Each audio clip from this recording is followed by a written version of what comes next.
네, 대구 경북에서는 오늘 0시 기준 코로나19 확진 환자가 580명 늘어서 누적 확진자 4,200명을 넘어섰습니다. 어제 대구에서 처음 문을 연 생활치료센터에는 어제 경증 환자 90명 정도가 입소했고 오늘도 추가로 환자들이 들어올 예정입니다. 대구 나가 있는 취재기자 연결해서 현장 상황 알아보겠습니다. 부장원 기자. 네, 대구시 중앙교육연수원에 나와 있습니다. 네, 자 이런 추세가 지금 계속되고 있는데요. 밤 사이에 또 대구 경북 확진자 수 크게 늘었죠? 네, 그렇습니다. 앞서 전해드렸듯이 오늘 0시 기준으로 대구와 경북에서 코로나19 확진 환자가 580명 늘었습니다. 대구에서 519명이 늘어 누적 확진자 수가 3,600명이 됐고 경북은 61명이 늘어 685명입니다. 대구와 경북을 통틀어 누적 확진자 수는 4,285명인데 국내 전체 환자의 89%가 이 두 지역에 밀집해 있습니다. 대구에서는 어젯밤 2명이 숨진 데 이어 오늘 새벽 또 사망자 1명이 추가로 나왔습니다. 어제 숨진 2명은 모두 70대 여성으로 사망 후 검사 결과 확진 판정을 받았습니다. 오늘 새벽 숨진 환자는 77세 남성인데요. 세 사람 모두 고혈압과 당뇨 등 기저질환을 앓고 있었습니다.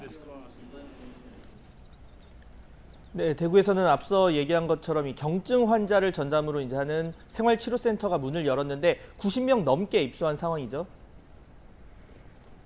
네, 그렇습니다. 이곳 중앙교육연수원에 마련된 대구 1생활치료센터에는 어제 하루 모두 91명의 환자가 입소했습니다.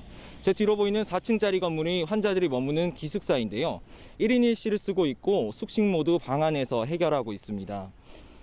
입소자 가운데 40명 정도는 대구 동산병원과 경북대병원 등에 입원해 있던 경증 환자들이고 나머지는 자가 격리자들입니다.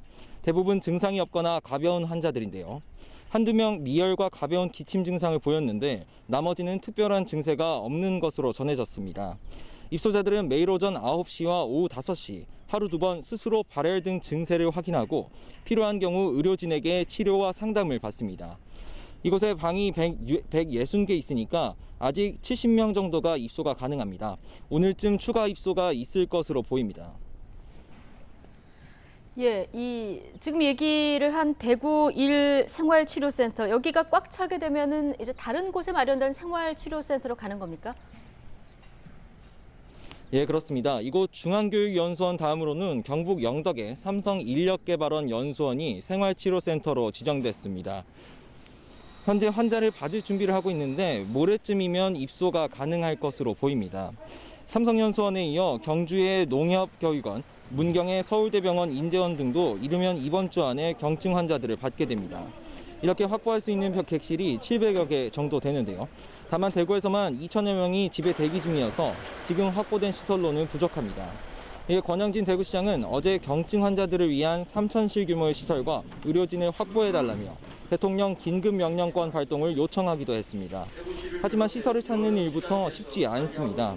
외부와 통제된 건물이어야 하고 이른 시일 안에 시설 전체를 비우고 입소가 가능해야 합니다. 다른 지역에 도움이 절실한 상황인데요. 우선 경상북도는 생활치료센터 31곳 모두 867실을 시군별로 운영하기로 했습니다. 또 가족 단위를 중심으로 다인실 운영도 논의되고 있습니다. 지금까지 대구 중앙교육연수원에서 YTN 부장원입니다.